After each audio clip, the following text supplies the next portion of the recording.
Poštovani prijatelji Instituta za studije kulture i hrišćanstva, dragi saradnici Doma omladine, nadbiskupe preuzvišeni, vaša preosveštenstva, časni oci, uvaženi profesori univerziteta i u radosti jubileja okupljeni skupe. Čast i zadovoljstvo mi je da vas pozdravim i poželim dobrodošlicu u ime Instituta za studije kulture i hrišćanstva. Okupljeni pre 10 godina oko ideja i želja da promislimo o pitanjima čovekove slobode i saznanja, ali i mnoga druga pitanja koja nam je postavilo vreme, ali i pojedinci sa kojima smo ulazili u razgovor, odlučili smo da primarni ciljevi Instituta budu promocija dijaloga između različitih aspekata savremene kulture i hrišćanstva. Prosvećivanje, posvećivanje, kao i proširivanje ili uvećavanje znanja uopšte, pored raznih blagoslova, donosi i nove tegobe, pa i neke nove oblike tehnološkog i političkog porobljavanja ljudskog bića uopšte. Na ove ambivalentne karakteristike prosvetiteljskog procesa i napredovanja u sabiranju naučno-tehničkog znanja skrenuli su pažnju, između ostalih, Horkheimer i Adorno u svom koautorskom delu Dijalektika prosvetiteljstva. Međutim, koliko god da smo ponekad skloni da mislimo da blaženstvo počinja na neznanju, a ne na znanju, duboka je istina i to da je za čoveka posle Adamovog pada spasonosno samo učeno neznanje, odnosno da se deficiti prosvetiteljstva mogu prevazići samo novim i boljim preosvećivanjem ili preciznije rečeno posvećivanjem. Dakle, ono što danas čoveka porobljava jeste nepotpuno i izvitopereno znanje, dok je celovito i egzistencijalno relevantno znanje ono što nam pruža slobodu i spasava. Ova tvrdnja važi u svakom post-adamovskom vremenu, a samim tim i u našem sadašnjem istorijskom trenutku. Sledujući tome, u prethodnih 10 godina posvetili smo se organizovanju promocije vrednosti dijaloga tolerancije, kritičkog mišljenja, interkulturnog i interreligijskog dijaloga, akademske izuzetnosti novih uvida koji jesu bazirani na slobodnom izražavanju i nezavisnom mišljenju. Organizovali smo 10 izložbi, 7 seminara, cikluse godišnje tribini, 3 međunarodne konferencije. Razvili izdavačku delatnost koja je donela vredne i čitane publikacije. U radu i ostvarivanju ciljeva, pored domaćina koji nas je najavio i Doma omladine Beograda, pomogli su nam i podršku davali od početka Ministarstvo kulture i informisanja Republike Srbije, Ministarstvo spoljnih poslova Republike Srbije, Ministarstvo pravde i Uprava za saradnju sa crkvama i verskim zajednicama, Grad Beograd, Narodna banka Srbije, Narodna biblioteka Srbije, Narodni muzej Srbije, Arhiv Republike Srbije, Univerzitet u Beogradu, Univerzitetski koledž u Stokholmu, Sveti Ignjatije koledž, Srpska pravoslavna crkva i Arhijepiskopija Beogradsko-Karlovačka, Eparhija Žička, Eparhija Bačka, Eparhija Braničevska, Eparhija Šumadijska, Eparhija Timočka, Eparhija Pakračko-Slavonska, Eparhija Zahumsko-Hercegovačka i Primorska i Eparhija Istočno-Američka. Manastiri Gradac, Žiča, Pavlica, Tvrdoš. Beogradska nadbiskupija i metropolija, Islamska zajednica Srbije, Jevrejska zajednica u Srbiji, pratili su naš rad i izveštavali Radio televizija Srbije, Radio Beograd 2 i 3, TV Hram, Studio B, Televizija Prva, Radio Zlatousti iz Kragujevca, portali Medija Sfera, izdavačka kuća Vulkan. Odbor za prosvetu i kulturu Eparhije Braničevske, Srpsko filozofsko društvo, Matica iseljenika Srbije, Islamski kulturni centar Gajret, Jevrejski kulturni centar, pokret folklora iz Italije, iz Hrvatske i Srbije. Pisali su i sarađivali sa nama časopis Blagovest, časopis Pravoslavlje, časopis Lider iz Moskve. Fondacija Konrad Adenauer na početku je davala podršku našim radovima, Centar za istraživanje religije, politike i društva, Volovska akademija za teološke studije, Centar za filozofiju i bogoslovlje u Trebinju, Beogradska umetnička škola za dizajn i nove medije. Od privatnih kompanija pomogli su nam zdravstveni sistem Medi Group, premijer kompanija i danas pomaže kompanija Cepter. Adrese po kojima nas prepoznaju i gde nam često pišu i o čemu pišu jesu Dečanska, Makedonska, kao i naša Višegradska. Sve tri adrese potvrđuju geografski i imenom našu misiju i želju da povežemo ljude, institucije, kulture, zajednice, kao i predele. U našim ciljevima je naznačeno jedno specifično vaspitanje. Pokazuje li i jedna reč bolje i preciznije na bilo kom drugom jeziku njenu posvećenu suštinu? A to je vas, koja asocira i jeste vaseljenja i vaskoliko sveobuhvatno, i pitati kao hraniti pitanje. Dakle, sve nahraniti i poznanjem, to je bila i ostala naša misija o kojoj ćete večeras i čuti i naš predsjednik Instituta za studije kulture i hrišćanstva, profesor Davor Džalto, govoriti i najaviti večerašnjeg gosta i uvodno predavanje i time otvoriti našu konferenciju. Hvala vam, dobrodošli.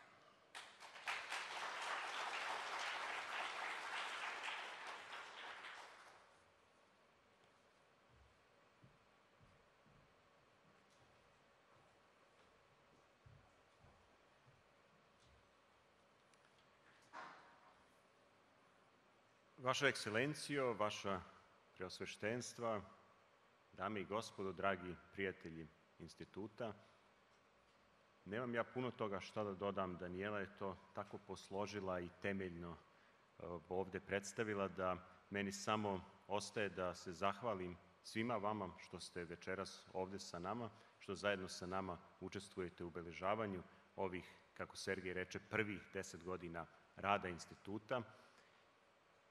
I da još jednom samo podcrtam zahvalnost, reći zahvalnost, izraz zahvalnost svima koji su tokom ovih 10 godina doprineli na različite načine radu Instituta, realizovanju naših ciljeva. Prisutni su ovde svi arhijereji kojima se uvek radujemo i čiju podršku uživamo, na čemu smo veoma zahvalni. Naročito od svih inostranih partnerskih institucija, Danijela je pomenula mnoge od njih s kojima smo imali sreću da sarađujemo tokom ovih 10 godina, od Njujorka i Čikaga do Moskve, Volosa, Trebinja i drugih mesta, a naročito, naravno, bih još jednom istakao našu saradnju sa koledžom Svetog Ignatija iz Stokholma i iskoristio priliku da pozdravim dekana Svetog Ignatija, doktora Michaela Hjelma, i švedsku delegaciju koja je tu večeras sa nama. Ovo je i prilika da se setimo ovih 10 godina i čoveka bez koga verovatno ne bi bilo Instituta. Oca Radovana Bigovića, koji je mnoge od nas koji smo i ovde prisutni u sali i mnoge nas u Institutu okupio, preko koga su ostvarena mnoga poznanstva i čiju viziju, ideje i vrednosti je Institut nasledio.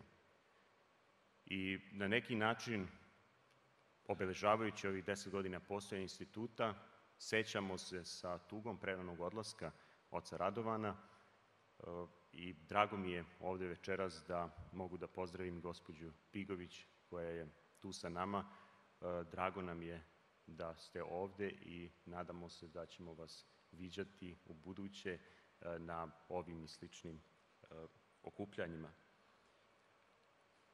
Vizije i ideje oca Radovana koje su utkane u ono što jeste načelna orijentacija našeg instituta, što na neki način okuplja sve te različite aktivnosti koje je Danijela pomenula, su reflektovane i u naslovu večerašnje ovog skupa, odnosno konferencije koju večeras otvaramo i koja će se nastaviti sutra, Znanje i sloboda.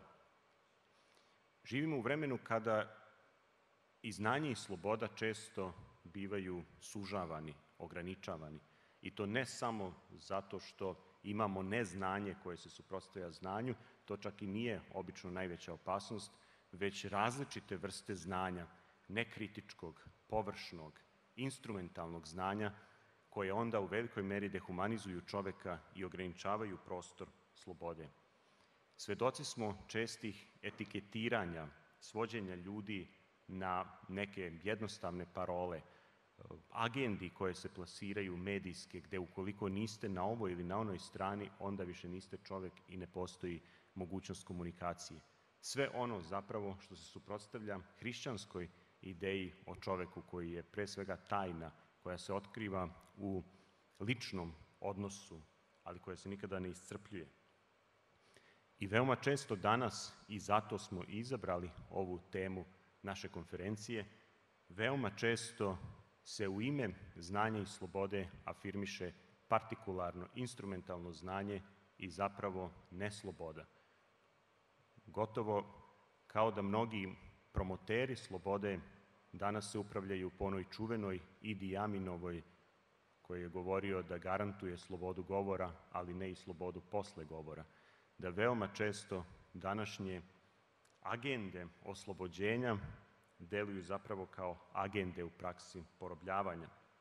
A ukoliko i to sve ograničava, onda naravno našu sposobnost da artikulišemo neslobodu, a ukoliko nismo sposobni da artikulišemo sopstvenu neslobodu, veoma su male šanse da ćemo uspjeti da proširimo horizonte slobode i da ćemo uspjeti da delujemo emancipatorski, pre svega u odnosu sami na sebe, ali i na društveno i političko i kulturno okruženje oko nas. Preispitivanje svih ovih tema jeste i zadatak ove konferencije i naravno ona neće dati odgovor na sva ova pitanja, ali ćemo nastaviti da se njima bavimo i u budućnosti i zato bih iskoristio priliku i da pozdravim, da se zahvalim svim učesnicima konferencije koji su se ljubazno odazvali na naš poziv, od kojih su neki ovde prisutni, neki će se priključiti sutra. I da sada polako već najavim ovaj radni deo večerašnjeg skupa. Prvo izlaganje u okviru naše konferencije, tako da dopustite mi da pređem na engleski, da bih najavio našeg keynote speakera. It is a special pleasure to greet Professor Graham Ward, who is coming from Oxford, University of Oxford, who is a Regius Professor of Divinity in that school, and who is here not only because he is a friend who has been with us since practically the very beginning, since the first big international conference that we organized in Belgrade, but also because a big part of his work actually relates to the issues that I have just mentioned, to trying to understand but also counterfight the tendency to reduce everything to labels, to reduce human beings and human relationships to what we all experience as part of our widely spread consumerist culture. A big part of his work is dedicated to the mystery of the human being and the mystery of the divine, and trying to approach that mystery both in theological but also in aesthetic terms.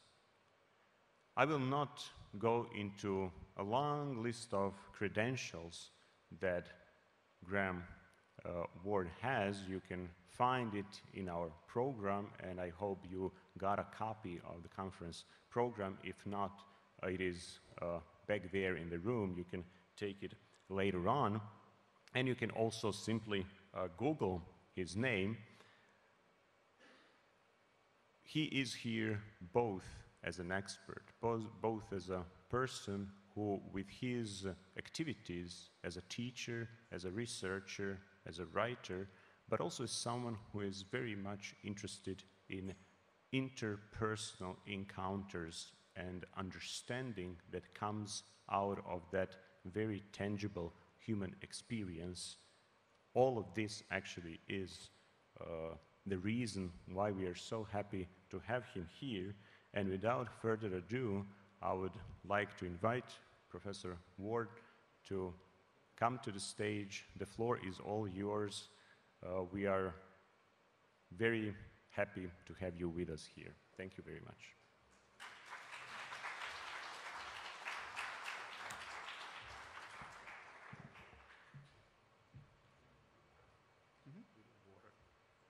I'd get water afterwards. I'll sit for the questions. Yeah. Thank you very much, both for the invitation and the friendship. I do some of my work in South Africa, and in South Africa, I've increasingly got to hear and be with people who are speaking various African languages I just don't understand whatsoever. And I don't understand any Serbian at all except the word dobra. So I'm sorry that I can't, but as of somebody who is coming from outside, who doesn't understand the language, what I find is that, is that better? Okay, what I find is that I wish I did speak Serbian, because it seems to me to be a language full of warmth and rhythm, and it's what I also hear within several African languages. So forgive me for not being able to speak in your language, and I hope you can understand something of what I'm going to say in mine. I hear a rumble high above me, and I think thunder. But I weigh that thought along with other possibilities. Is it a plane? Being more analytical, I recall a summer when I was in Israel. I arrived at Kiryat Shemona, near to the border with Lebanon. The sky is clear and blue. I hear a similar rumbling. I ask at the reception desk what is being mined in the area, and I'm told it's not mining, it's the sound of bombing. The case of mistaken recognition reminds me of a story that my grandmother told me about her brother jumping from top to the bottom of a staircase outside his attic bedroom when a rumbling shook the house. He thought it was an earthquake. It was, in fact, a landslip half a mile away when disused mines collapsed due to heavy rain. My question then, what do we hear when we hear? And how does it relate to what we know? The mind races when the sound is unexpected, and we instinctively reach out for explanations, because to understand ceases agitation, even if the cause might be threatening. To understand gives us a sense of control over things. But the question of what immediately focuses not just on the cause of the sound, but its object. Thunder, plane, mining, bombing, earthquake, landslide. We jump from the experience to a mental calculation, from sound to the interpretation of sound. We relate sound to things. But hearing is not about things. it concerns sound and its corporeal registrations is something that's felt. Sound is not just contained within the ear. It passes through all of us as vibrations, through the ear and through the body.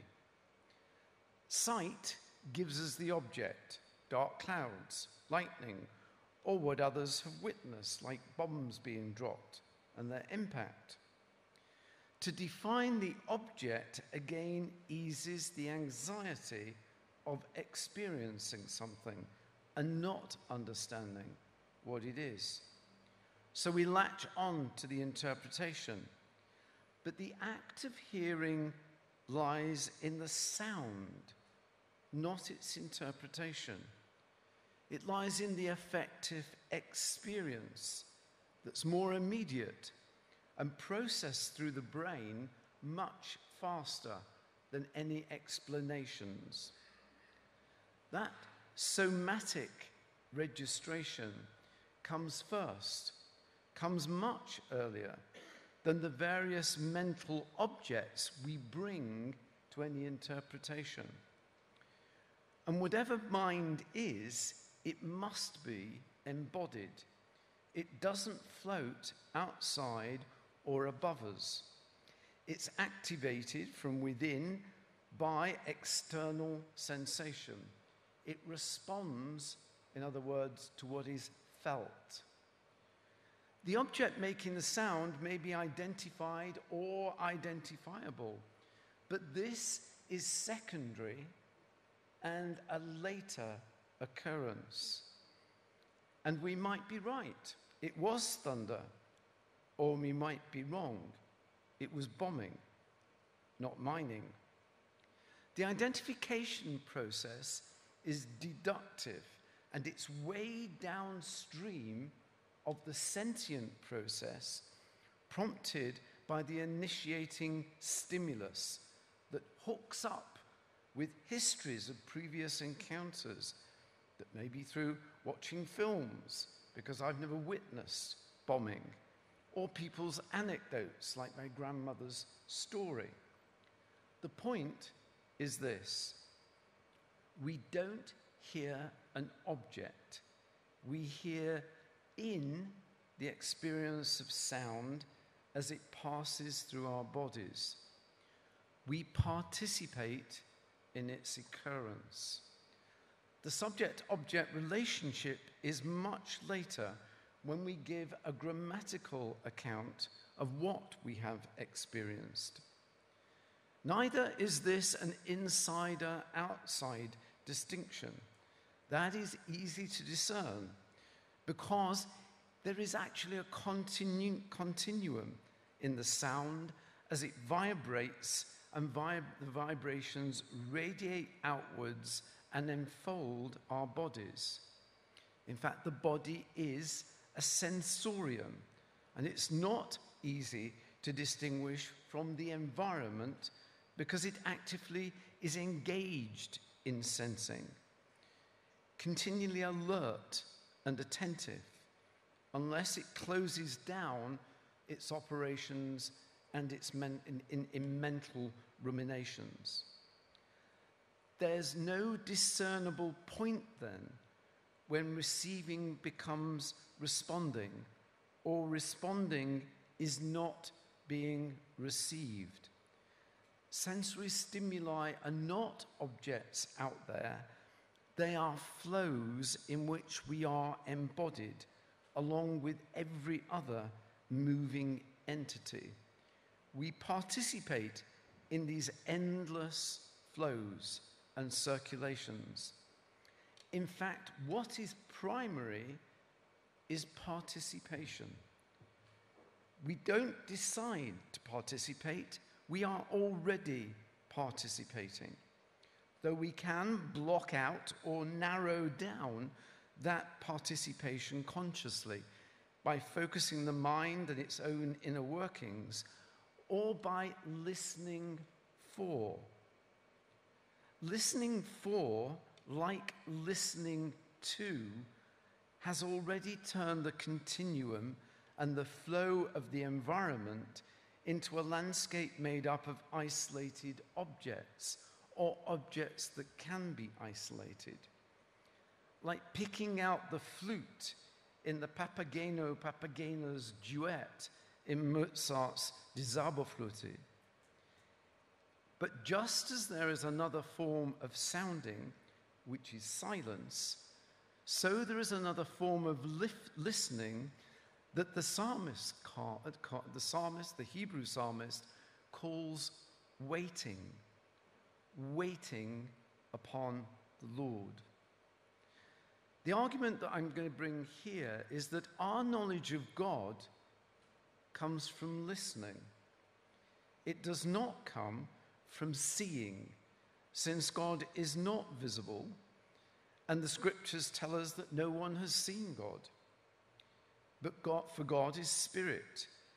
And by listening here, what I mean is being attentive as a complex organism entangled with other complex organisms in the pressures and flows that sustain and nurture us. In such living, we attend to what is felt and lived. Now, if that is right, let us look at two of the very many narratives in the Hebrew and Christian scriptures where God is heard and known, because they can offer us examples of the kind of knowledge that I'm talking about here. It's corporeal and its biographical consequences. The first is the example of Samuel as a child, hearing his name called while he sleeps in the sanctuary. And the story is a familiar one. In fulfillment of a promise made by Hannah, his mother, to God, she delivers her only child, Samuel, to the temple of the Lord at Shiloh, and its priest, Eli. Samuel is to serve at the altar under Eli. They sleep by the ark of God, fashioned under Moses by the great craftsman Bezaleel. It was the holiest of places. The visible things of God have emphatically no place in the story. We are told at its inception that the word of the Lord was precious in those days because there was no open vision. And as for Eli, we are told his eyes were growing dim and he couldn't see. And I pick up the story from there. I'm going to use an old translation because for me it's more resonant. And ere the lamp of God went out in the temple of the Lord, where the ark of God was, and Samuel was laid down to sleep, the Lord called Samuel. And he answered, "Here I am." And he ran to Eli and said, "Here I am, for thou callest me." And he said, "I called not. Lie down again." And he went and laid down. And the Lord called yet again, "Samuel." And Samuel rose and went to Eli and said, "Here I am, for you did call me." And he answered, "I called not, my son. Lie down again." Now Samuel did not yet know the Lord, neither was the word of the Lord yet revealed unto him. And the Lord called Samuel again the third time. And he arose and went to Eli, and he said, "Here am I, for you did call me." And Eli perceived that the Lord had called the child. Therefore Eli said to Samuel, "Go lie down, and it shall be, if he call you, that you shall say, 'Speak, Lord, for your servant heareth. So Samuel went and laid down in his place, and the Lord came and stood and called, as at the other times, Samuel, Samuel. Then Samuel answered, Speak, for your servant heareth. Now, no doubt, Vladimir Prop, the Russian literary critic and author of The Morphology of the Tale, would remind us of the ancient folk tradition in fairy tales of the threefold patterning. Although it is not on the third calling that the wonder, that would be Prop's word, that the wonder takes place, but on the fourth.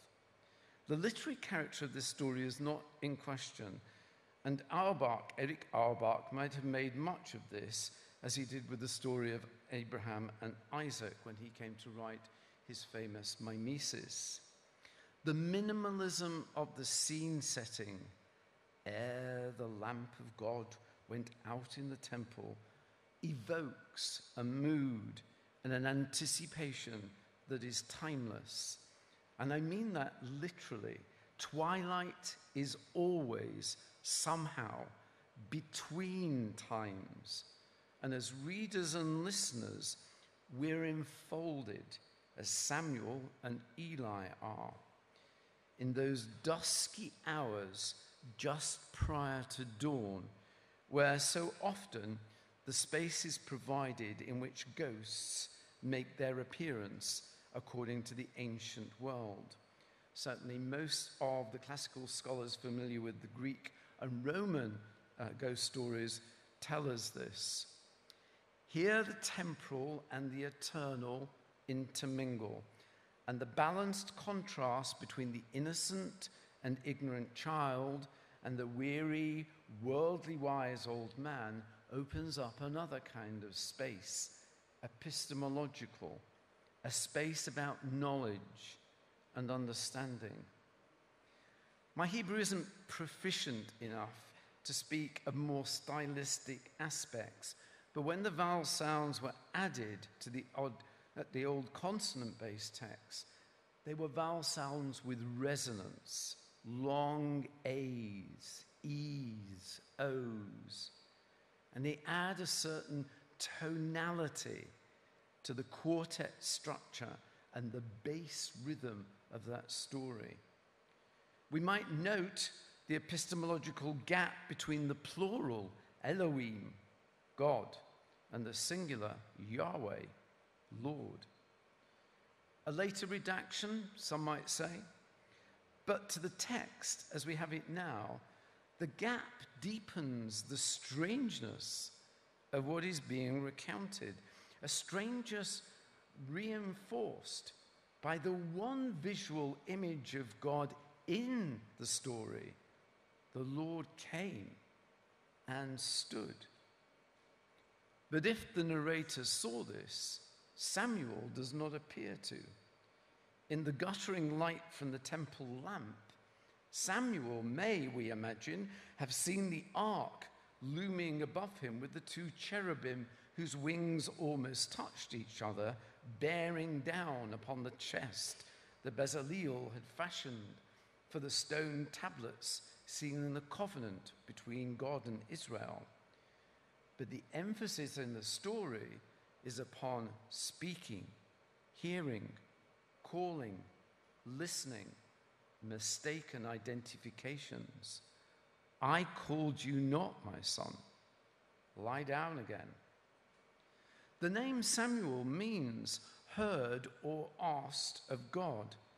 Like Bezaleel, which means shadow of God, the divinity of Elohim is inscribed in his name. In 1 Samuel 1, we're told that when the child was promised to Anna and when the child was born, she called his name Samuel, saying, "Because I have asked of him, of the Lord." There is an enigmatic providence at play here, surfacing earlier when an old man of God approaches Eli and tells him the days would come when, in the prophet's voice of God, I will cut off thine arm, and the arm of thy father's house, and there shall not be an old man in your house, and I will raise up a faithful priest. For somehow, Eli is not a faithful priest, and his sons Hophni and Phinehas are rebellious apostates who, we are told, hearkened not, did not hear the voice of their father when he rebuked them for their evil doings. Again, the theme, ironized now and distorted, of listening, hearing, receiving, responding. When Samuel tells Eli what the Lord has spoken to him, he is only repeating the prophecy that the old man of God had made. Barring Yahweh, all the characters in the story are caught in a meshwork of communications in which hearing, its refusal, mishearing, misidentifications ricochet throughout. And this is a good place to actually observe that the verb to hear in Hebrew is somea, and it has wrapped up within it, as its various translations in the Hebrew Bible attest, several other actions. It can mean to understand, to listen, to obey. The verb somea encompasses then not a passive but an active reception that entails participation. Participation in what is heard. To return to what I said at the beginning about hearing, it is key to sentience, and it is sentience that keeps us alive. An organism's attentiveness to its environment, constantly scanning and calibrating, is what the psychologist James Gibson calls affordances. It finds affordances in the landscape or the environment which are meaningful and enable it to survive. Gibson explains, affordances of the environment are what it offers the animal, the human. It is what it provides. They are what we pay attention to because they are meaningful in either good or bad ways, meaningful to us, impacting our behavior with respect to them. Our knowledge, according to affordances, is a continual practice of coming to know. Because in negotiating any environment, we attend to what it does or it does not provide. Gibson develops from this an ecological account of what perception is and what knowledge is, in which, in his words, awareness of the world and one's complementary relations to the world are not separable. Being attentive is a condition of our continuing existence.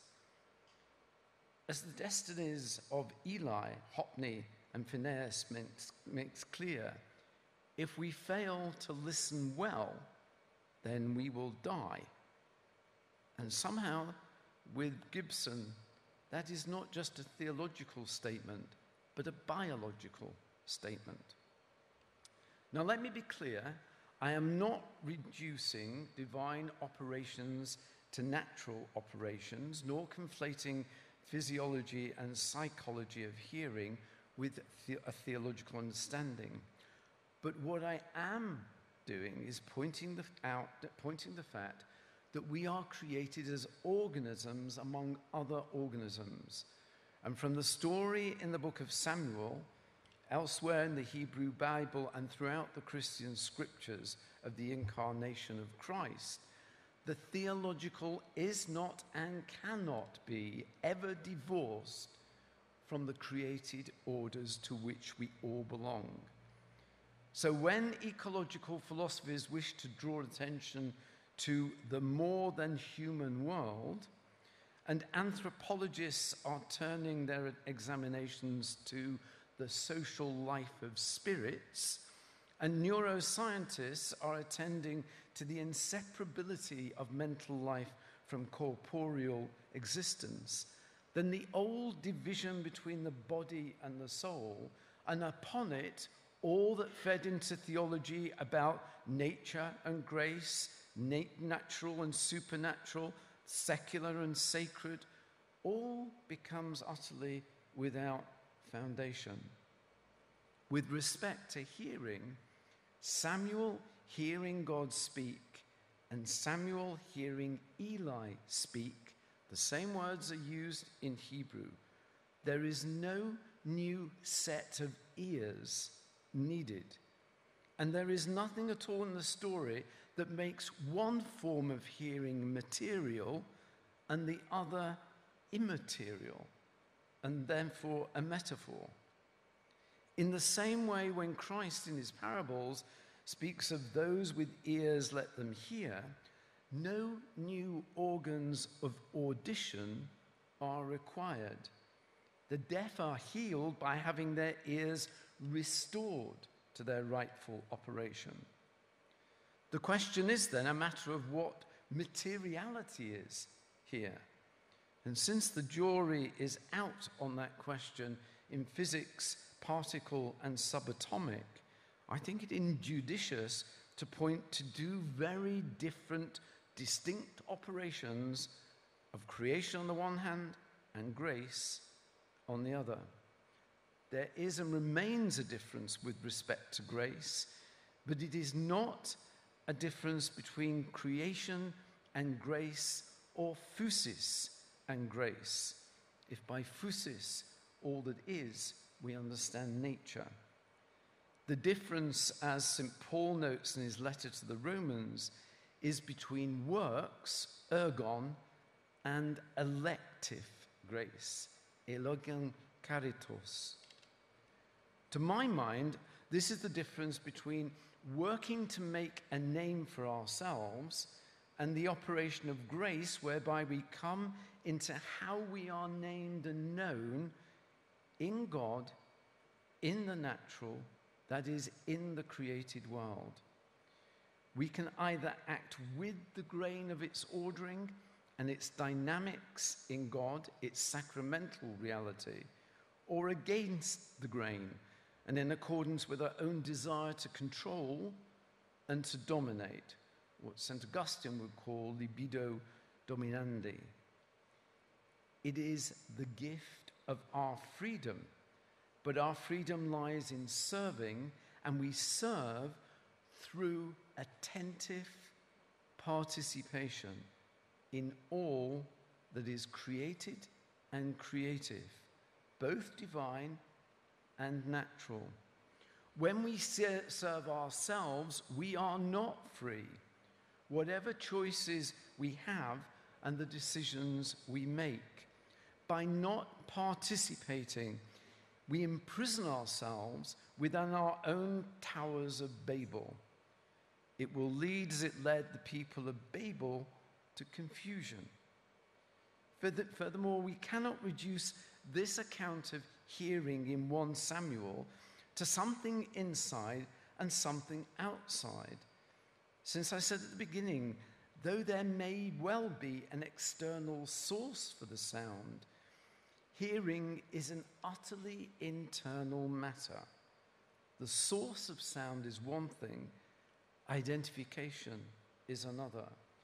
Our internal participation in the sound is part of being in a continuum. Between the internal and the external, we are immersed in the world, not minds that operate above it. Back then to Samuel, and what opens this hearing, for this is important. For however much Samuel did not yet know the Lord, neither was the word of the Lord yet revealed to him, God knows Samuel. Yahweh calls him by his name, And since the name of God as Elohim is embedded within Samuel's own name, we might say God calls to God in Samuel.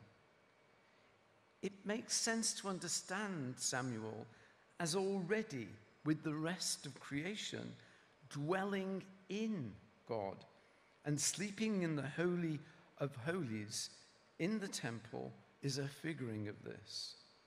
Eli also dwells and sleeps in the same place, according to the story.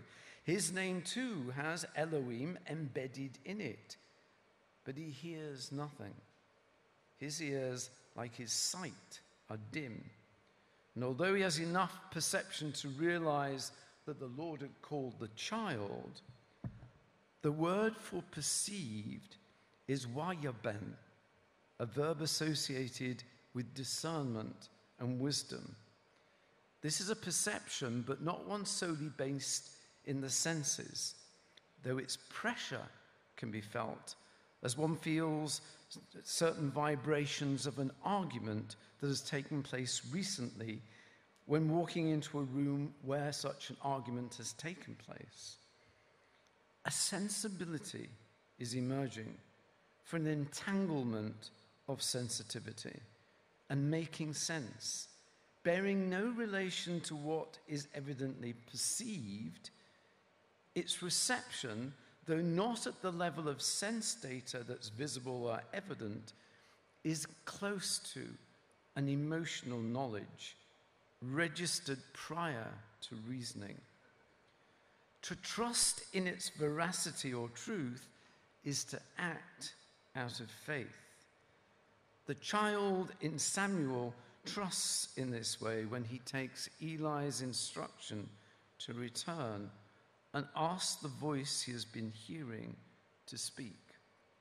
So one might say this action is the initial stage in the process of ears being opened or attuned. That is, being open to welcome what might be given. Fear, vulnerability, self-protection lock the senses and refuse the risk necessary for welcoming that's required for discernment and wisdom. Although Eli has detected the source of the sound, Samuel is hearing, and that is the Lord. He doesn't inform the child about that. So Samuel returns, listening, waiting, because there's no reason why he should hear the voice a fourth time. And the listening has no object. There might be anticipation and expectation, but the source of the sound is hidden and unknown. He has to dwell in the silence and wait, and then his name is called twice, Samuel, Samuel. The French critical and political theorist Louis Althusser would categorize what happens next as interpellation. He opens his well-known essay, Ideology and the Ideological State Apparatuses, with a policeman shouting, "Hey, you," as you walk down the street. You've been hailed, and suddenly your subjectivity and identity is both realized and questioned. The state has its hand upon you, and your subjection is to its institutionalism, and the discipline has been learnt from various other social institutions like the school.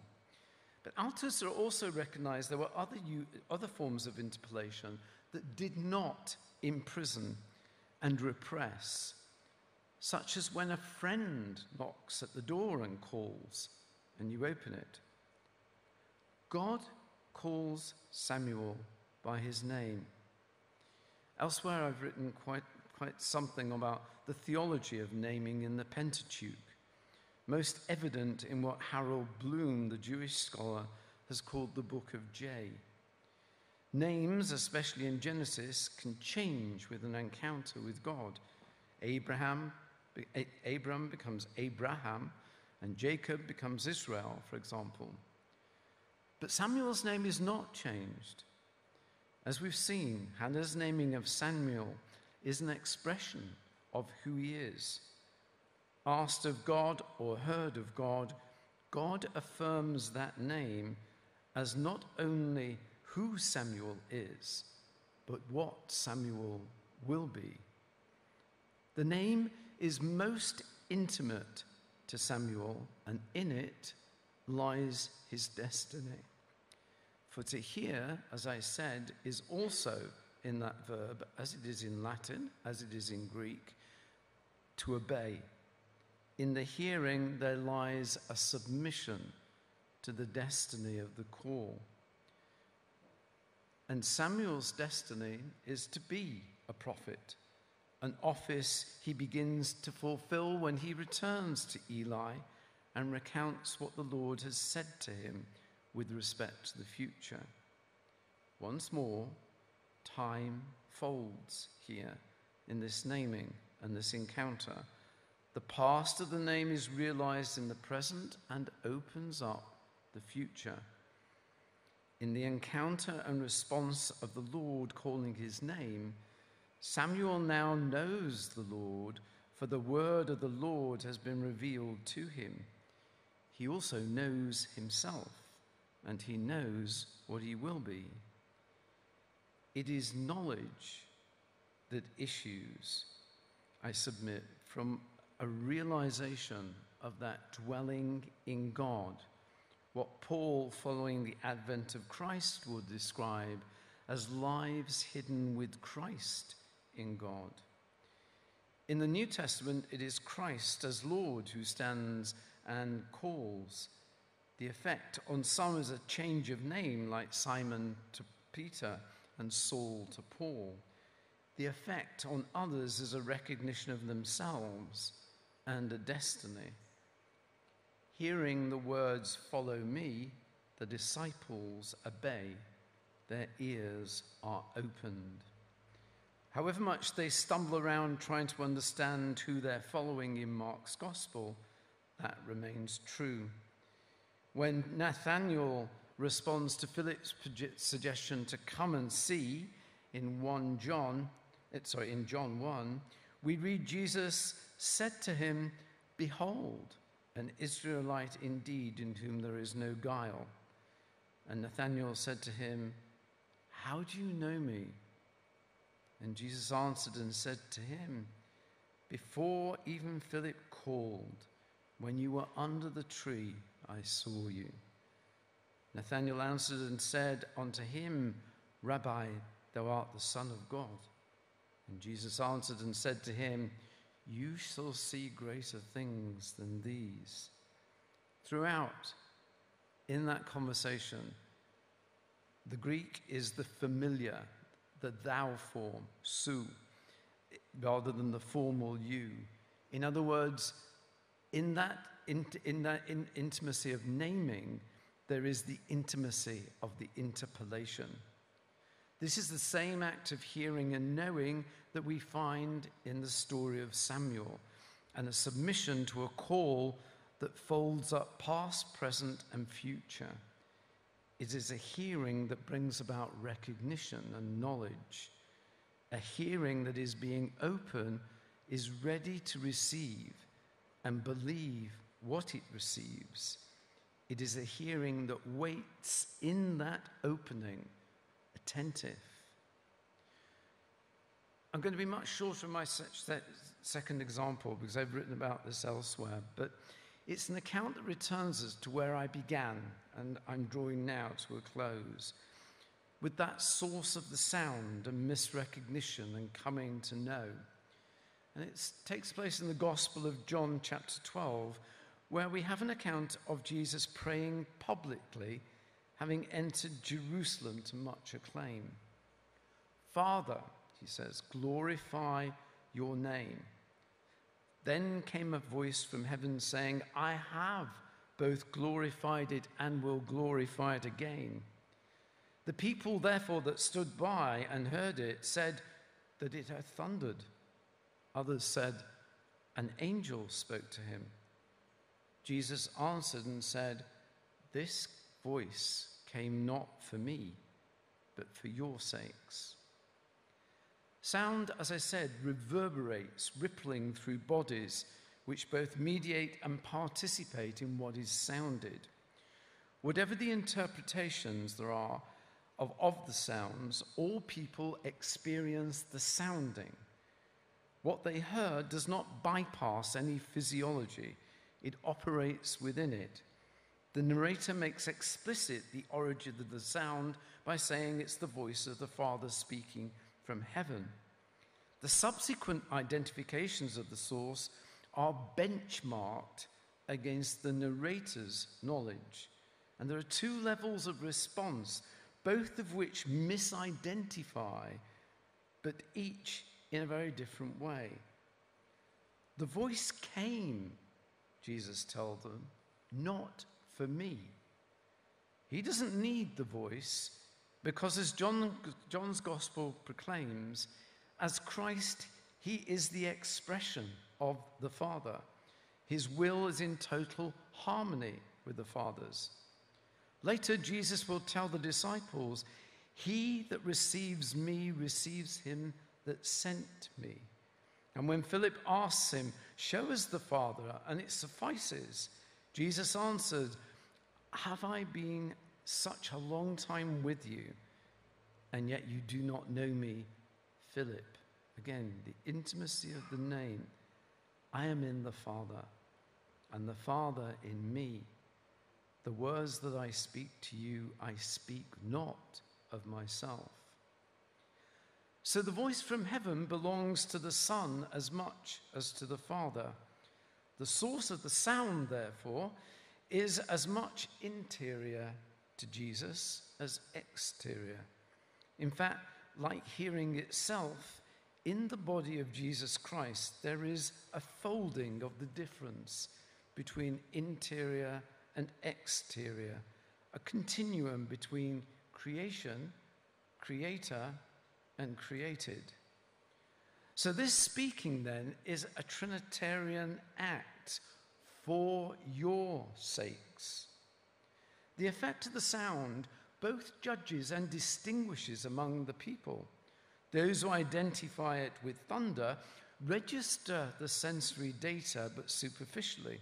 Their perception is limited to what is immediately around them, and their claim to identify it is an emphatic statement. It thundered.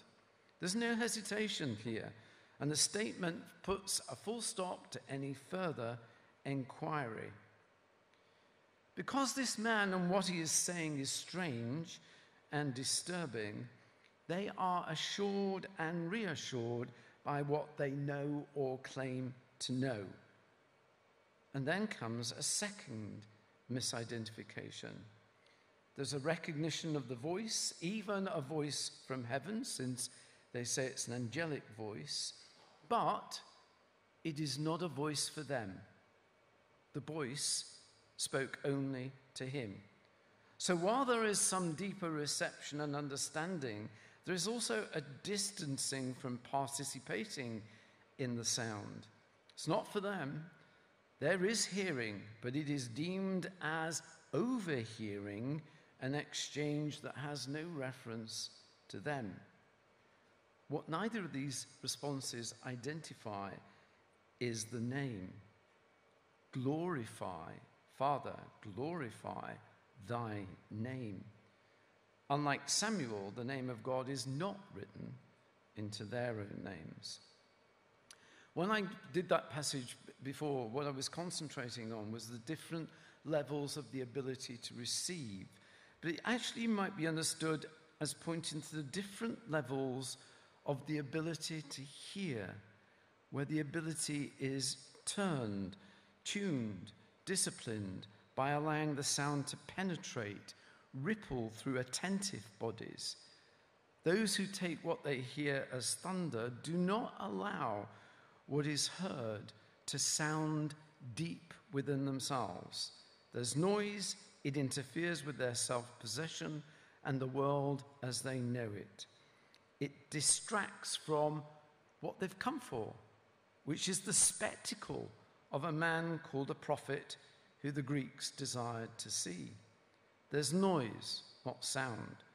Sound summons. It solicits participation and intimacy. It is participation which both those who hear thunder and those who hear an angel speaking to him refuse. For participation requires that sound reverberates, penetrates. The ear is opened as the sound penetrates and is felt and passes and leaves a space for a much slower meditation that follows. A meditation on what was that and what did this man mean by saying, the hour is come. What I'm saying here is that knowledge arises from the kind of penetration that sound can have. So here when Christ and his Father speaks, different levels of knowledge are also evident, based in different modes of reception, perception, and participation. We return to what I said earlier about affordances, ways of perceiving that are also ways of knowing and ways of being, models of dwelling with and in. For those assured the voice from heaven was thunder, there is something static and frozen about what they believe they know. Knowledge here is a blocking out. It's not processing. It's not an ongoing coming to know. Options and possibilities of other interpretations of sound have been closed down. Had their hearing remained open, had they allowed the sound to penetrate, surrendering interpretation or judgment, then there was a possibility of further engagement. Transformative engagement that comes from intimate knowing, knowing as a verb, a process, an ongoing and never-ending inquiry, not knowledge that is an accumulation of reified identifications or what other people have said to be the case. Final paragraph. Probably the most striking feature that surfaces in bringing these two passages, 1 Samuel and John's Gospel on hearing together, is a profound difference between the solitude of Samuel and John's continual reference to the people. Perceive, the Pharisees say among themselves, behold, the whole world has gone after him. The intimacy of listening, of being open to hear what comes, requires solitude. Eli does not get up and sit with Samuel. Samuel listens alone. Solitude opens the space for waiting expectantly in silence. Knowing God, like being saved, involves personal encounter. What elsewhere I have called an interchange of acknowledgements.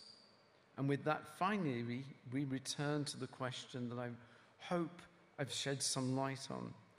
What does it mean to know God? It means listening. Not listening for or listening to, but rather to listen as a transitive, not an intransitive verb. Dwelling in a space where one might be spoken to, named. Hear the flute's unexpected appearance in that duet between Papageno and Papagena in Mozart's Die Zauberflöte. And on hearing, welcome, for love always calls. After all, the ear is a threshold. I end with a citation from a French philosopher, Michel Serres, and a book he wrote on the 5 senses. He just writes, the given, le donné, comes upon you like a state of grace. I'll leave there.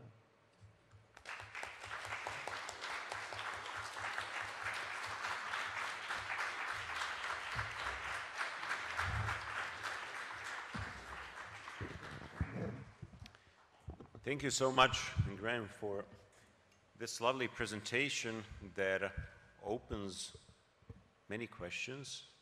And I have here at least 5 that I would like to ask, but I wouldn't like to monopolize or abuse my role as the moderator this evening. So I would first like to ask if anybody has a comment or a question. We got enough time to discuss them, and I hope Graham will be happy to answer them.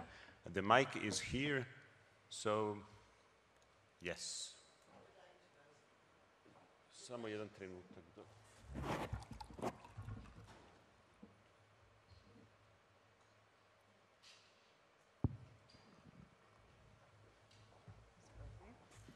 Good evening. First of all, I would like to thank you, Professor, for this beautiful and very interesting lecture.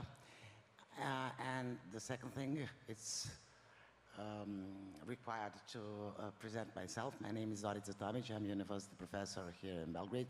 I'm a philosopher, and I lecture communication studies and cultural studies as well. So, because I already have written a book on silence, I was absolutely amazed by your thesis that you already opened to us. And I would like just to comment on one thing. In our language, we have the difference between 2 verbs, slušati, which means to listen, and čuti, which means to hear. The difference between those 2 verbs is not only physiological, it's a philosophical one. Because to hear something, it is, as you already said in your lecture, to be involved. But to listen something, it's to search for a meaning. The difference is huge, and I would like to add something to your comment. My theory, because I'm writing a book now about communication, is that the voice is something completely different from any other sound. Voice is the most etherical and subtle part of our corporal presence and existence. So, to listen to somebody means to open your spiritual and your corporal door to the presence of the other. And I would like to, I have so many associations on your thesis, but I will stop here. Maybe somebody else would like to add something else. Thank you again. I would like to say something about the voice, because I think that's the voice is what, somehow that there is something. There's a lot of questions at the moment because of the ecological nature in which we're living in an environment. So what makes the human different from the non-human? Because we are open constantly to the non-human, whether I'm lying in bed listening to the rooks that are in the trees just across the way from where my apartment is. But the human, what is most human lies in the voice. Absolutely. And it's almost, it's not even in necessarily the ability to articulate perfectly. It's in the tonality. It's in the very tonality and breathing. Yes, and in depth and in modulation, in rhythm, everything counts. Absolutely. I have a little story. Whenever in my church, there's a lot of preaching. When somebody gets up to preach, within 2 or 3 seconds on hearing the voice, nothing about what they've said, I've already heard the sermon. Yes, I agree. It's true.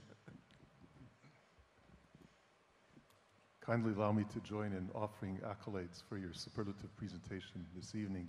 I was absolutely mesmerized by it, and I begin with the very title of this 10th anniversary presentation in totality, which is being between knowledge and freedom. In many ways, being a student of Alexander Schmemann, it reminds me of it's sort of an antipode to what he would call living life between utopia and escape. However, this is in the affirmative, which I think is marvelous. I was fascinated by what you had to say because your presentation was exceedingly, if I may, orthodox in its very nature, and the aspect of hearing, of responding to sound, the ability to call out, even when you mentioned the policeman who, when he says, "Hey, you," is basically what we are taught is why God asked Adam to name the animals. The difference between our human name, it becomes nomen est omen. We become our name in many ways. However, in the animal world, we are those who are to dominate and care for them, and so we need to have control over them. So our ability to name them gives us that right. And yet when you call someone by name, you have the same reaction, however, in a different, totally different sense of being. In line with that, everything that you've presented, I would love to have a copy of your presentation. I think it's phenomenal. I used to teach pedagogy here. I should introduce myself as the good professor did. I'm Bishop Irine of the Eastern American Diocese of the Serbian Orthodox Church. And I used to teach here in Belgrade at the Theological Faculty pedagogy. And coming as a student of Alexander Schmemann and having studied those who have studied the Russian religious philosophers, all of what you stated reverberated so with me because it touched upon one thing which we have present in our understanding of pedagogy and I find lacking in many ways in the Western world, and that is the question of intuition and how children learn. And if you talk about language, it's interesting because my own studies and presentations in pedagogy I've been following through now, going to the very end of that experience in somebody who becomes a victim of a stroke. And tragically, they usually lose the ability to speak learned languages. The only language which remains is something known as the mother tongue, or is the intuitively absorbed language. And that to me is absolutely fascinating, especially when you go back to Descartes, who said, after everything else is forgotten, knowledge is only that which remains. And so we see that knowledge dissipates in a stroke victim when it comes to languages, yet the voice, the mother tongue, the intuition, all of that is there fully intact. And I think that that's something that your lecture can add to much of what we have to say about teaching children through this experiential process, which is why in Orthodoxy, when we confirm, as would be stated in the West, what we call it chrismation, we anoint the 5 senses because it is an experiential action of bringing you into the church and so on, and you're to be fully entered into the church with all of your senses. And thank you very much, because I thought this was a tremendous presentation. I'd love to just follow up on 2 things. I think it's for me one of the reasons why reading aloud to children is just absolutely important, because actually the imagination works on the sound, and all those qualities in the voice that are there within the sound, and particularly, you know, they know. I was a school teacher for some time. They know the moment you walk in there, they've summed you up immediately. They do it from the gate, from the way you walk, but once you speak, they know. They know. Just a little thing on the story of Adam, which I've come back to this recently because I just think it's an absolutely important story that we get correct, because everyone knows you've got P's narrative and then you've got J's narrative, and in P's narrative we have dominion over everything, and there's no getting around that kind of word that is actually being used in terms of dominion.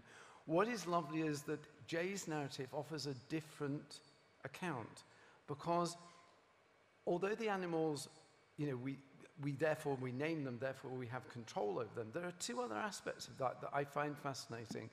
It is God who brings the animals to Adam to name. And in naming them, there is a kind of relationship then between them and the animals and God.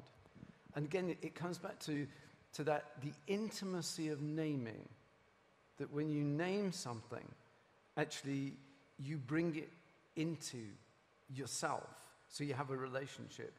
And so that, to me, helps to stop a kind of too hierarchical a view of our, anthropocentrism, that we are the center of the universe. That little story, which is nowhere found in any other Semitic literature I know about. No others have. They all have accounts of Adam being made from dust, or human beings being made from dust, or whatever, but no other account with that lovely, beautiful kind of intimate of God bringing the animals, and the animals coming, and then Adam giving them names, almost bringing them into a self-existence, an understanding of themselves and what they are. It's beautiful. And it is not then about our rampant domination of creation, but actually what we're here to do in serving. Thank you very much. I think that's a brilliant clarification on the matter. And also, we could add one final point to that, and that is on why we then cannot call God by name, because we dare not try to have dominion, because it's a relation to him as a father, but through Christ. Thank you. Add something, please, because you opened the question which is recently very important in the field of philosophy, concerning the notion of knowledge, science, learning, etc. It was the term that was introduced into philosophy around 1950s by some American philosopher of Hungarian origin. It's not important, but the term is beautiful. The tacit knowledge, which means you don't have to learn to teach somebody something, especially when we are talking about metaphysical things. But somehow, kids and all of us are prompt to grasp something beyond words, beyond any pedagogy. I mean, intentional one, beyond any learning. So somehow we know. So thank you. My name is Jelena Erdeljan. I'm a professor at the University of Belgrade at the Department of Art History. Thank you, Professor Ward, for allowing us to participate in this wonderful lecture that you offered us. I'm sure that your words will long reverberate within our hearts. Really, truly, I speak this. And I'd like also to follow up on what my dear colleague, Professor Tomic, had said about the words in Serbian concerning hearing and listening. Also, we have another word as well. We have čuti, we have slušati, and we have poslušati, which is so very specific. It's not only to obey, but it's also to tune in to the fine meaning of the sound, to follow the sound and to let the sound within you and to allow the sound to guide you in a way. And this, I think, is wonderful that you brought up this. The whole topic is just absolutely fascinating to me, especially because I'm developing a project on the soundscape identity of Serbian sacral space. Wow. And so this, I'm sure that, and we as a group, we are art historians, but we're also electrical engineers, that work on this. And knowledge, we would often think that engineering knowledge is just but pure science, quote unquote, strictly mathematical. But actually, these people are even at times even more philosophical than we are, but in another way. So thank you so much. This is very inspirational. Thank you so much. I can already see some joint projects coming up. And I'm pretty certain that all the visual artists and art historians who are in the audience are absolutely delighted with this insistence on the sound and hearing. as the path to God. So I have some questions in that regard, but before that, if there are any other comments or questions. Evo ja bih jedno pitanje, ako može, ne znam, ovo se čuje verovatno glas. Da li je u redu da pričam na srpskom pa da neko prevodi profesoru? To je skroz u redu, da. Da, zato što bih ja na srpskom. Znate šta, mene zanima jedno pitanje, prvenstveno, pretpostavljam da profesor dolazi iz protestantske sredine, je li tako? Tako je, da. I sada, to je sad religijski, kulturološki, vaša sredina je obeležena, recimo vaša služba crkvena je propoved, razumljiva svima, na logičkom nivou. Koliko ja znam i koliko sam upućen, koliko sam prisustvovao tim službama. Sad pitanje koje mene zanima je koliko ste vi upućeni recimo u pravoslavnu liturgiju i pravoslavnu službu. Jer postoji tendencija recimo u pravoslavnoj službi, liturgiji, da se značenje prostom verniku nekada kroz službu ne prikazuje tako logički jasno, već naravno ovo što su sada svi govornici spominjali, čujemo glas koji zavisi naravno od sveštenika i od njegove motivacije ili već ekspresije, čujemo prozodiju, čujemo sve ostale nivoje, dakle, govora, ali, na primjer, često značenje ostaje zanemareno. Opet postoji druga tendencija da se akcentira logički sled, znači ono što se izlaže, da bude jasno izgovoreno i da bude svima razumljivo.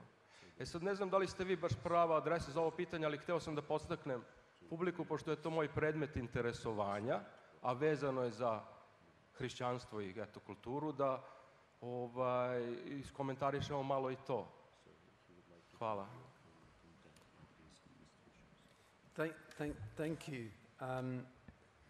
I'm not a very good Protestant. You are becoming Orthodox, really. No.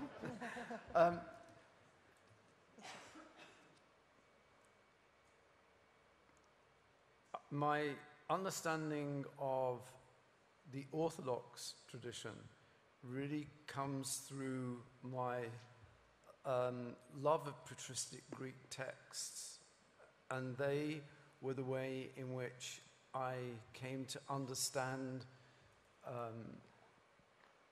and came to inform my theology. So the work of the Cappadocian Fathers, for example, the work then of Maximus the Confessor has been really huge.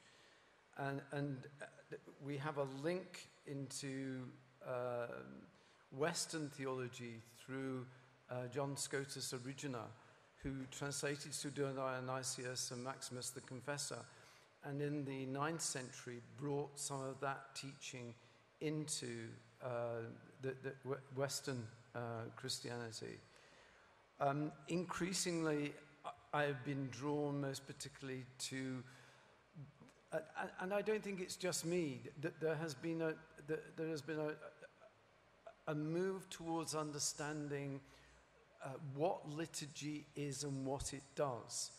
If you go back to what I was saying, if knowledge is a process, if knowledge is part of participating in a mode of being and acting, then you can see how you move away then from a theology which is just about propositions and arguing about propositions, to a theology about how we act and behave, and how that becomes part of a liturgical process. So most recently, I've been really working with a French theologian called Jean-Louis Chrétien, and drawing from Chrétien's work, who is also interested in the Greek patristics, but drawing from Chrétien's work, what I call the mystagogy for our time. And it's always struck me that we have a similar problem in the Anglican Church, and I serve in a cathedral. The liturgy cannot do the work it wants to do because the people don't understand they don't know the names. There are generations have gone that don't know why you do this or why you do that or what is being indicated in this piece of architecture or in that icon. They don't know these things. So we hope that the mystery of the liturgy will speak for itself, and it can't. It needs to be, and if you go back to the tradition of Chrysostom or Cyril of Jerusalem, Mr. Gogi had to also both be related to liturgy, but also to catechesis. And we're not, I can only speak for my church now, we are hopeless on catechesis because we are still kind of locked into creedal propositions that need to be explained. And that's not the way you speak to children. One of the things I love about going to Eastern Europe, you have a tradition of storytelling. To me, we tell stories, and that's what we need to get into our catechesis, is the telling of stories. The intimacy that comes from actually people sharing a meal and telling each other stories, that has to be replicated in the way we teach and think through catechism. And then they will start to understand what the liturgy is trying to affect. Not what it means, but what it is trying to affect within them. And that therefore, making a movement in this direction, standing up here, making a bow there, crossing yourself here, crossing yourself 3 times, not once.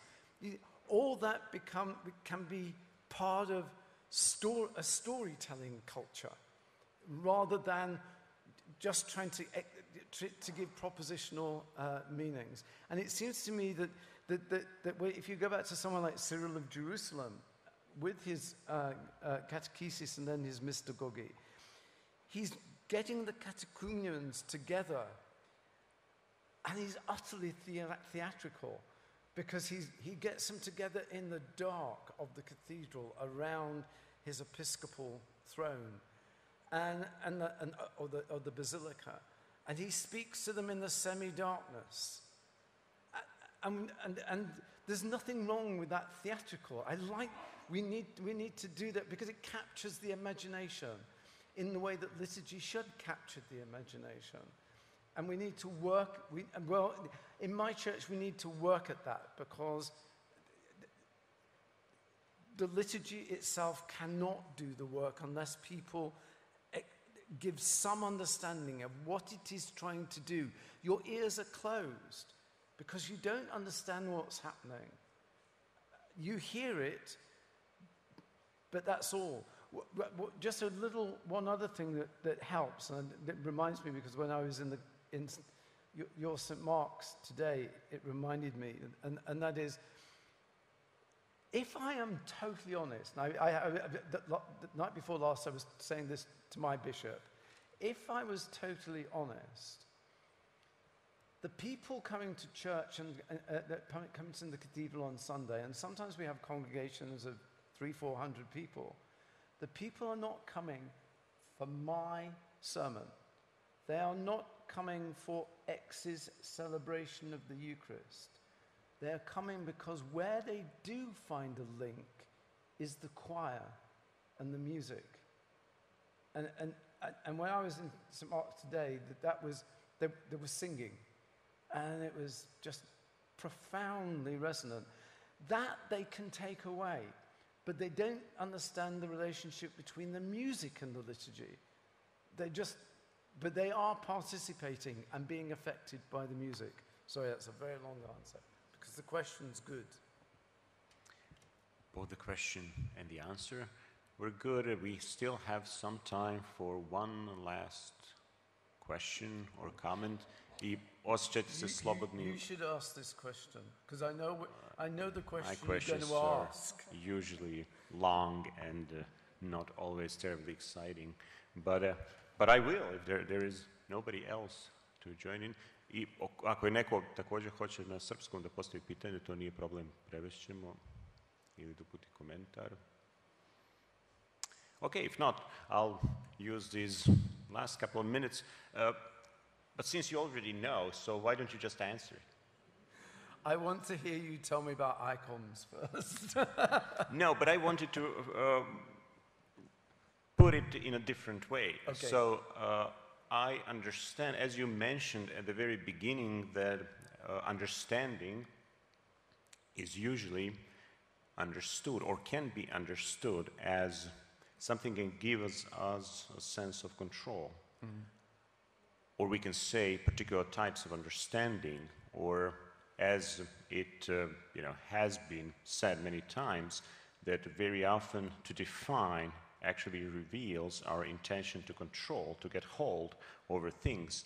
So I understand your, and that is what I very much appreciate, your going back, so to say, to those aesthetic elements as a way of reviving a sense of understanding which wouldn't be a sense of control, which would kind of go beyond this, for the lack of a better word, let's just say instrumental knowledge. But so in that context, since you focus so much on the sense of hearing, how do you relate, or going from there, how do you see all the other senses that are there, or can you envision a kind of totality of these aesthetic experiences that would not necessarily need to be separated from one another, where the sense of hearing or receiving a message or getting to a knowledge through the sense of hearing would at the same time also be somehow related to a, let's say, full bodied aesthetic experience where we can be more present than just in one part of them. Let me go back to hearing and listening, because for me, what it draws attention to, it requires attentiveness. And I think and aesthetics go right back to just the Greek word for the senses and sensation. So it is attending to. If I had a definition of prayer, that would be my definition of prayer. It is attending to and being attentive to.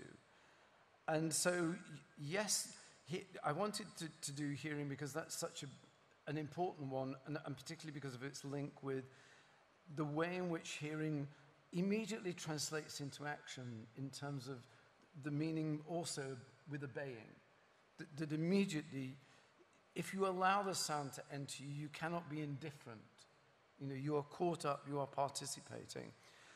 Neurologically, it's much quicker than our visual sensing, for example, because the visual sensing takes place at the back and not here, whereas this takes place here, which is really quite, so it's much shorter. The same with our sense of touch, smell, and taste. They are much quicker than our visual sensing. But I think in all senses it is that attentiveness, and I want to kind of talk about it in relation to icons, because the most obvious question would be, but surely, although we do not see God, does not seeing have an important theological place? And I think actually my sense of the icon is the icon cannot be seen, because what it offers is not what's just painted there. What it offers what it offers and demands is a call that is to an attentiveness which is only in the engaging with what is seen. But if you stay at what is seen, you'll see nothing. But isn't it really a part of like the same dynamic? Because on the one hand you have this dualism between heard and not heard, silence and sound, and on the other hand between visible things and invisible things. And both are actually in the Old Testament, because the Old Testament also tells us about the vision of God.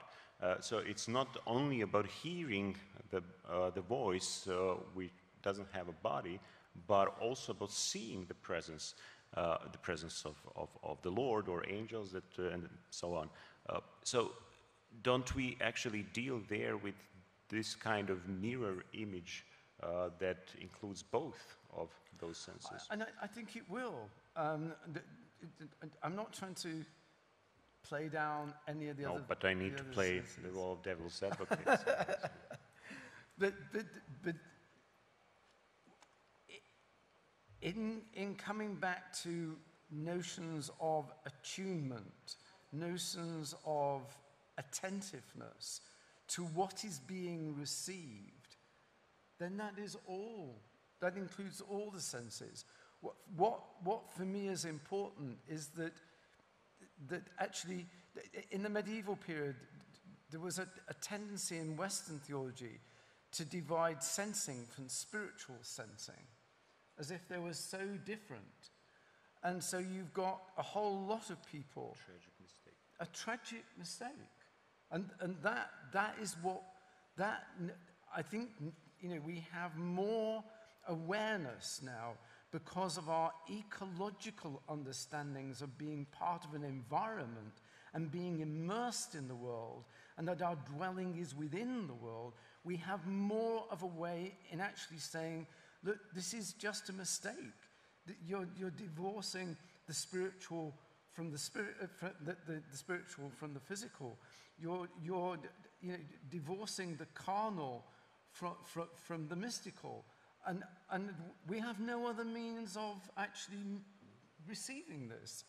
And I think it's that, there's been a big turn in critical theory and in literature studies, etc., called the material turn. I think we have a lot to offer to push, because materiality itself is more complex than we think. Thank you so much. Thank you so much for your presentation, for participating in this opening. Tomorrow we are continuing with the conference. I'll switch back to Serbian. Okay. Tako da vas sve pozivam da sutra dođete na konferenciju koja će biti između, ako se ne varam, ima tačno u programu, od 9:30 se okupljamo, od 10 kreće program. Biće jedno izlaganje sutra na engleskom jeziku, druga su na srpskom, tako da vas sve pozivam da se ponovo vidimo ovdje sutra. Hvala još jednom svima vama što ste izdvojili svoje vreme da budemo večeras zajedno, da obeležimo ovu godišnjicu, i hvala svim našim gostima iz zemlje, iz inostranstva. Hvala još jednom Grahamu. Uživajte i budite sa nama i u narednim decenijama. Prijatno.